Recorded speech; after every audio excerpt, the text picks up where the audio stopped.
आदाब, मैं हूं मुमताज आलम रिजवी और बात करूंगा मैं हरियाणा इलेक्शन की। जी हां, नतीजे आ गए हैं लेकिन हंगामा मच गया है क्योंकि जो एग्जिट पोल और या अवामी सतह पर जो नतीजे नजर आ रहे थे उसके बरखिलाफ कल जब वोटों की गिनती शुरू हुई तो उसमें पहले और दूसरे राउंड में कांग्रेस बहुत ऊपर थी और ऐसा लग रहा था कि 60-70 सीटों पर कांग्रेस कामयाब हो जाएगी और वो हुकूमत बनाएगी। लेकिन तीसरे राउंड के बाद जिस तरह से पूरा मामला बदला तो उस पर सवाल खड़े हो गए। अब यहां पे ईवीएम को लेकर सवाल खड़े किए गए हैं कि आखिर जो 70% तक चार्ज ईवीएम है वो क्यों उसमें कांग्रेस की बढ़त है और जहां 99% ईवीएम चार्ज है वहां बीजेपी में क्यों बढ़त है। दरअसल इल्जाम यह लगाया जा रहा है कि ईवीएम बदली गई हैं और जो चार्ज ईवीएम है उसमें ज्यादातर 60 से 70% वोट जो है वो बीजेपी के पाए गए, इसलिए ये जीत दर्ज की गई है। बहरहाल इसको लेकर के काफी हंगामा है, कुछ वीडियोस भी वायरल हो रहे हैं जो वहीं के हैं और बाकायदा जो है इस पर एतराज भी किया गया और इलेक्शन कमीशन को शिकायत की गई है। अब कांग्रेस की तरफ से एक बड़ी प्रेस कॉन्फ्रेंस की गई है जिसमें जयराम रमेश और पवन खेड़ा दोनों ने प्रेस कॉन्फ्रेंस से खिताब किया और बीजेपी पर बड़ा इल्जाम लगाया है, इलेक्शन कमीशन से शिकायत की है। आइए देखते हैं कि पूरा मामला क्या है। क्या समस्या समस्या ये आ रही है कि पानीपत शहरी कॉन्स्टिट्यूएंसी की काउंटिंग चल रही थी। 2 राउंड बड़े अच्छे तरीके से संपन्न हुए। तीसरे राउंड में 6 ईवीएम ऐसी आई जिनमें बैटरी परसेंटेज 99% शो हुई और जब उनका डाटा निकाला गया वोटिंग का तो उसमें खाली भारतीय जनता पार्टी के कैंडिडेट को 60 से 70% इंक्रीज आ रहा है। बाकी जो नॉर्मल ईवीएम हमारी खुल रही है राउंड में जिसमें एक 70 से 72-78% बैटरी बैलेंस है, वहां पे नॉर्मल काउंटिंग आ रही है। जो डाटा आ रहा है वो एक्चुअल डाटा आ रहा है जिससे हम सभी जितने भी कैंडिडेट हैं अंदर सबके एजेंट मौजूद हैं वो सब संतुष्ट है। बट 99% बैटरी परसेंटेज जिस भी उसमें आ रही है उसमें खाली एक बीजेपी ही क्यों इंक्रीज कर रही है, वो भी मोर देन 60 और 65%। क्वेश्चन इज दिस, हमने काउंटिंग रुकवा दी है। इलेक्शन ऑब्जर्वर जो हमारे काउंटिंग ऑब्जर्वर है वो रिजॉल्व कर रहे हैं। 6 मशीनें हमने उनके सुपुर्द करवा दी है। काउंटिंग पानीपत शहरी की रोक दी गई है। कितने समय के अंतराल में लगातार बैटरी 99 बैटरी अब तीसरे राउंड में 6 पोलिंग बूथ खुले हैं जिसमें 6 बूथों पे बैटरी 99% है। हमने ऑब्जेक्शन किया है, इलेक्शन कमीशन को मेल की है। हमारे जो आरओ टेबल पे जो हमारे साथी बैठे हैं वो इस बात को ऑब्जेक्ट कर रहे हैं, इस बात का संज्ञान ले लिया है और हमने इस बात को रुकवा दिया। एक मिनट, हमने इस काउंटिंग को रुकवा दिया। ये सरेआम धांधली है।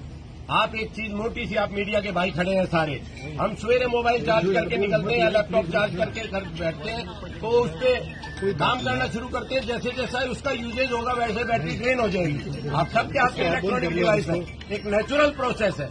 इस बार काउंटिंग बंद है, काउंटिंग अभी बंद करा दी गई है। जब तक ये रिजॉल्व नहीं होगा हम आगे काउंटिंग नहीं होने देंगे। 99% का मतलब है बीजेपी धांधली कर रही है, मशीनों में गड़बड़ की गई है। और इस बैटरी से रिलेटेड चुनाव आयोग को एक एसएलपी का भी सामना करना पड़ रहा है। सुप्रीम कोर्ट में ये लिटिगेशन पेंडिंग है। मेरा नाम संजीव चौधरी है, मैं बुल्ले शाह जी का श्री वीरेंद्र शाह का एजेंट हूँ, कांग्रेस पार्टी से बिलोंग करता हूँ। ठीक है। हर चुनाव महत्वपूर्ण होता है, ऐतिहासिक होता है और जीतने वाले और हारने वाले सबके लिए कुछ न कुछ वो सिखा कर जाता है।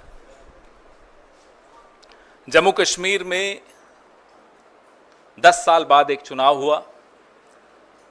जिन परिस्थितियों में हुआ वो आपके सामने है। कैसे जम्मू कश्मीर को बेइज्जत किया गया, राज्य का दर्जा छीना गया, वो आपके सामने है। और कैसे केंद्र सरकार ने रूल बाय प्रॉक्सी अपने लेफ्टिनेंट गवर्नर के माध्यम से किस तरह से जम्मू कश्मीर में भ्रष्टाचार, कैसे वहाँ के स्थानीय नागरिकों की न सुरक्षा का ध्यान रखा, न रोजगार का ध्यान रखा। लगातार जो खबरें, आतंकवाद बढ़ने की खबरें, जम्मू रीजन तक में आतंकवादी हमले होने लगे, न आम नागरिक वहां सुरक्षित महसूस करता है, न पर्यटक महसूस करते हैं अपने आप को सुरक्षित। कश्मीरी पंडितों से जो वादे किए गए वो बिल्कुल भुला दिए गए पिछले 10 साल में।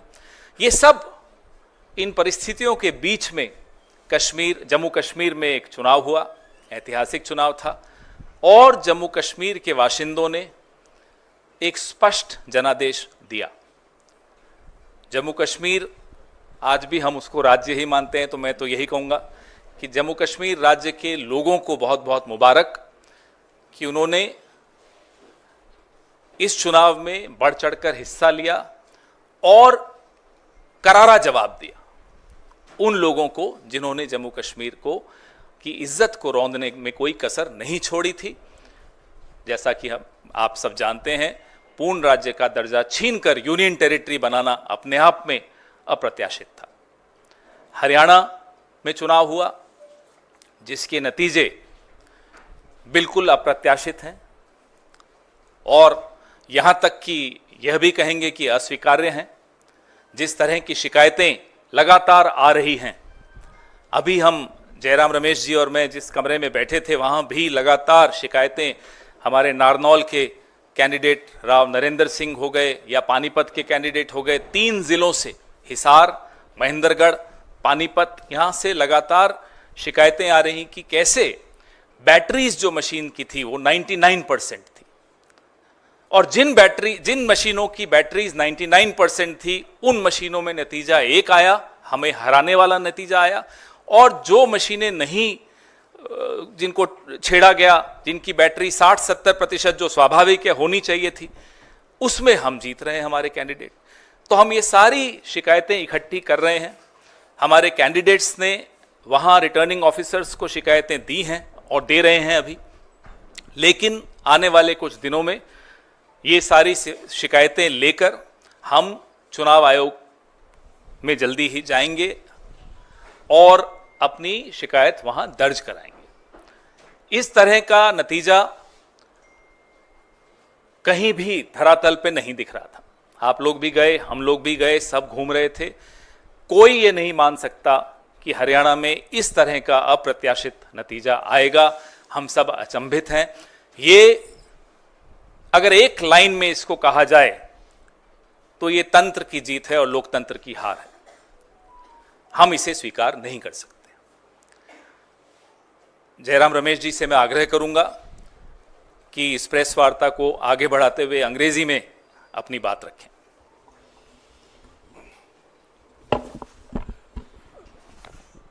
मैं सिर्फ ये बात कहूँगा कि जम्मू और कश्मीर के जनता ने स्पष्ट जनादेश दिया है नेशनल कॉन्फ्रेंस और इंडियन नेशनल कांग्रेस के गठबंधन को।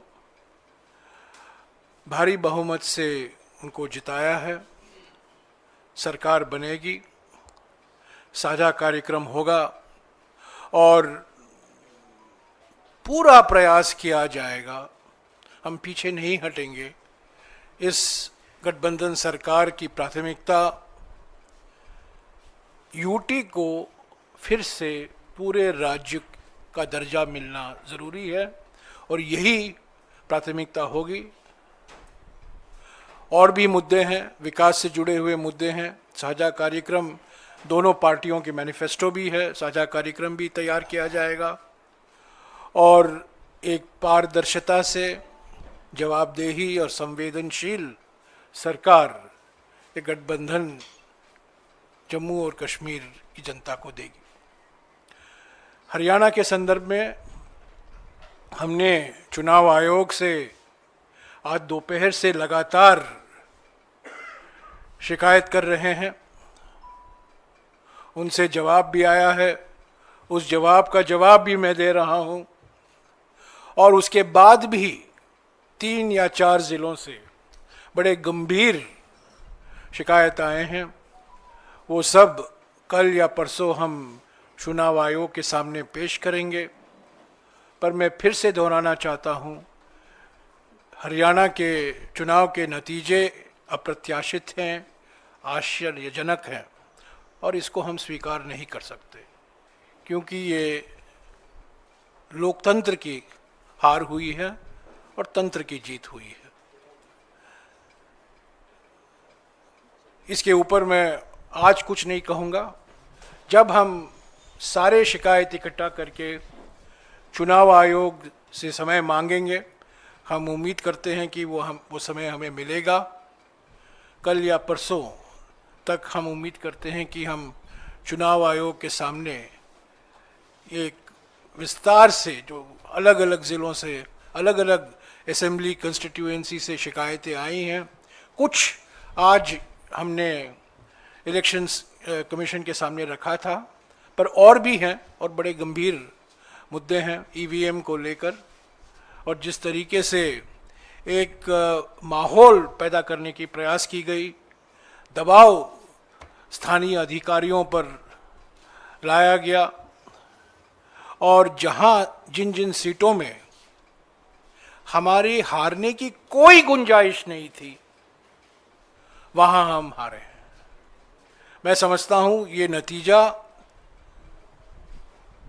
लोक भावना के खिलाफ है, जो जमीनी हकीकत है, और सभी ने ये हकीकत को महसूस किया है। ये नतीजा उसके खिलाफ जाता है। I will